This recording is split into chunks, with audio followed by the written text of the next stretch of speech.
भद्रक जिले में सरकार वासिम अख्तर कादरी जन्म जयंती उपलक्षे भद्रक जिलार मुख्य चिकित्सालय अनाथ आश्रम और भिन्नक्षमी स्कूल एवं विभिन्न स्थान में गरीब लोक कंबल और फल बंटन करागला। सरकार मिलत फाउंडेशन प्रतिष्ठाता सैयद अबीद कादरी उपस्थित जनवरी 23 तारीख राति और 24 तारीख दिन में कंबल और फल बंटन करागला।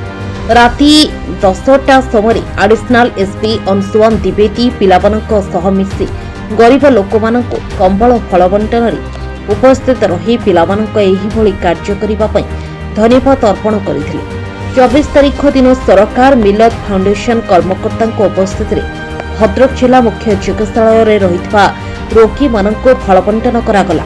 एभଳି काम करिया पई सरकार मिलत फाउंडेशन कर्मकर्ता धन्यवाद जणाइले।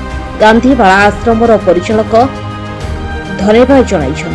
आम सान शंकर वसीम अख्तर कादरी आज जन्मदिन उपलक्षे सारा भद्रक रे सामाजिक कार्यक्रम चालू अच्छी ब्लड कैंप सहित फल बंटन तथा कंबल गरीब लोक कंबल बंटा बहुत विभिन्न संस्था विभिन्न प्रकार सामाजिक कार्य कर किंतु आम यही संस्था भद्रक सरकारी मिलत फाउंडेशन कमिटी जहाँकर फाउंडर अब्दुल कादरी निर्देश क्रमे आज भद्रक जिला मुख्य चिकित्सालय फल बंटन करने सहित आम विभिन्न प्रकार फल बंटन सहित आमर बालाश्राम तथा किसी मदरसा फुटपाथ बसवा मान गरीब लोक